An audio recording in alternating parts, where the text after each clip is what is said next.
خواتین و حضرات السلام علیکم۔ اب تک ہم نے 31 اگست 1965 سے لے کر 4 ستمبر 1965 تک پاکستان اور ہندوستان کے درمیان جنگی تیاریوں کا ذکر کیا۔ آئیے اب دیکھتے ہیں 5 ستمبر کو کیا ہوا۔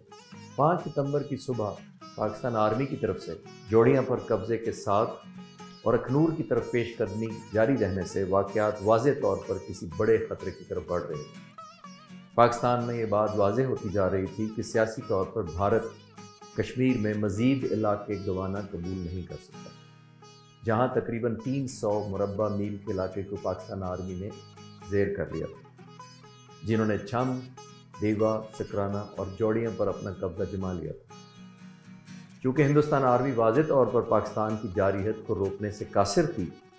اس لیے دوسرے محاذوں پر جنگ پھیلنے کا امکان بہت بڑھتا جا رہا۔ اس خیال کو آل انڈیا ریڈیو پر نشر ہونے والے کئی پراسرار پیغامات میں مزید تقویت دی۔ یہ ان دنوں کی بات ہے کہ ہندوستان کی طرف سے نفسیاتی اور معلوماتی جنگی تکنیک استعمال کرنے کی ایک بھرپور کوشش کی گئی کہ ریڈیو پر کئی اعلانات کیے گئے کہ اگلے 24 گھنٹے میں دہلی کے علاقے میں شدید بارش ہوگی۔ اس اعلان کا مقصد یہ تھا کہ ہندوستان آنے والے دنوں میں موسم کی خرابی کی وجہ سے پاکستان پر حملہ نہیں کرے گا۔ ہمیشہ چوکس رہنے والے ایئر کموڈور سعید اللہ خان، جو ڈائریکٹر آپریشنز کے طور پر کام کر رہے تھے، اس واقعے کو یاد کرتے ہوئے کہتے ہیں کہ پاک فضائیہ کے محکمہ موسمیات سے معلومات حاصل کرنے سے پتہ یہ چلا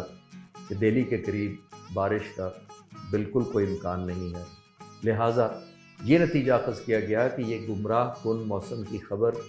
بھارتی فوج کی منصوبہ بندی کا حصہ تھی، جس کا مقصد بھارتی حملے کو ناممکنات کے طور پر پیش کیا جانا تھا، مگر در حقیقت باقی تمام اشارے بھارتی افواج کی جانب سے بین الاقوامی سرحد پر حملے کی طرف نشاندہی کر رہے تھے۔ لیکن جہاں تک پاک فضائیہ کا تعلق تھا، کمانڈر ان چیف اور ایئر ہیڈ کوارٹرز کا عملہ مطمئن تھا، کیونکہ پاک فضائیہ نے پہلے سے مستعدی کی اعلیٰ ترین حالت میں آپریشن شروع کر رکھے تھے۔ رن آف کچھ آپریشنز کے بعد ہی پاک فضائیہ کی تیاری اور انتظامات سے متعلق مزید کچھ کرنا باقی نہیں رہا تھا۔ وسیع پیمانے پر منتشر ہوائی جہازوں پر کام کے لیے 24 گھنٹے کی شفٹوں کا استعمال کرتے ہوئے جنگی حالات کی بنیاد پر تمام جنگی اثاثے جنگ کا سامنا کرنے کے لیے تیار تھے۔ پشاور میں